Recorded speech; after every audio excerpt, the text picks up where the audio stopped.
माँ बाप ने बेटे को चलना सिखाया, पढ़ाया, बड़ा आदमी बनाया। लेकिन जब वे बूढ़े हुए तो बेटे ने उन्हें घर से दूर कर दिया। फिर एक दिन उसके अपने बेटे ने उसे ऐसा आईना दिखाया कि उसका दिल रो पड़ा। राजस्थान के एक छोटे से गांव में रामलाल और उनकी पत्नी सीता देवी रहते थे।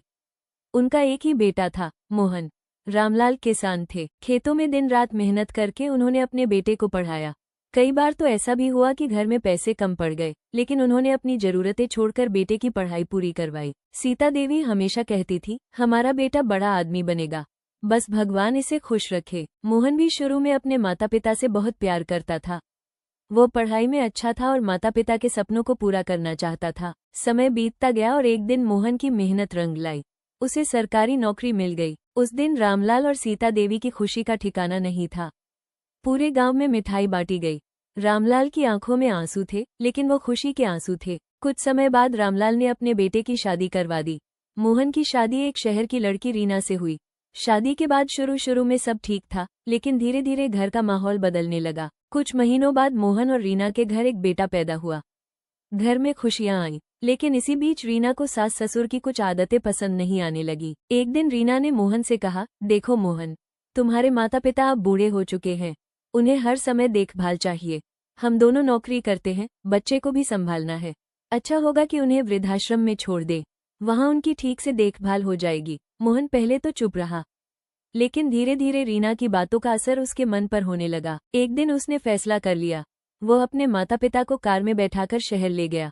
सीता देवी रास्ते भर पूछती रही, बेटा हम कहाँ जा रहे हैं? मोहन ने नजरें झुका ली और कहा, बस माँ, आपको एक अच्छी जगह दिखाने ले जा रहा हूँ। कुछ देर बाद कार एक वृद्धाश्रम के सामने रुकी। रामलाल सब समझ गए। उनकी आंखों में दर्द था, लेकिन उन्होंने कुछ नहीं कहा। सीता देवी रोते हुए बोली, बेटा, क्या हम इतने बोझ बन गए कि हमें घर से दूर कर दिया? मोहन के पास कोई जवाब नहीं था। वो उन्हें वहां छोड़कर चला आया। समय बीतता गया। मोहन कभी कभी अपने माता पिता से मिलने जाता, लेकिन उनका दिल टूट चुका था। इधर मोहन का बेटा आरव भी धीरे धीरे बड़ा हो रहा था। वो सब कुछ समझने लगा था। एक दिन आरव ने अपने पिता से पूछा, पापा, दादा दादी हमारे साथ क्यों नहीं रहते? मोहन ने टालते हुए कहा, बेटा वे वहां खुश हैं। लेकिन आरव को बात समझ में नहीं आई। कुछ साल बाद आरव कॉलेज जाने लगा। एक दिन वो अपने पिता से बोला, पापा, मैंने आपके लिए एक बहुत अच्छा वृद्धाश्रम ढूंढ लिया है, वहां आपको कोई तकलीफ नहीं होगी। मोहन चौंक गया। उसने पूछा, तुम ये क्या कह रहे हो? आरव शांत होकर बोला, पापा, मैंने आपसे ही सीखा है। जैसे आपने अपने माता पिता को वहां छोड़ा, वैसे ही मैं भी आपको अच्छी जगह छोड़ दूंगा, ताकि आपको कोई परेशानी ना हो। ये सुनकर मोहन के पैरों तले जमीन खिसक गई। उसे अपने किए हुए पाप का एहसास हो गया। उस रात वो सो नहीं पाया। उसे अपने माता पिता का रोता हुआ चेहरा बार बार याद आने लगा। सुबह होते ही वो तुरंत कार लेकर वृद्धाश्रम पहुंचा। वहां उसने देखा कि उसके पिता रामलाल और मां सीता देवी एक कोने में बैठे थे। उनके चेहरे पर उदासी थी। मोहन दौड़कर उनके पास गया और उनके पैरों में गिर पड़ा।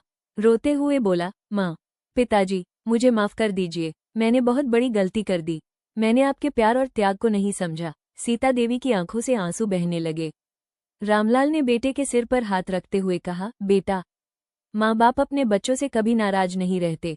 बस इतना याद रखना कि माँ बाप का दिल बहुत नाजुक होता है। मोहन ने उसी दिन अपने माता पिता को घर वापस ले आया।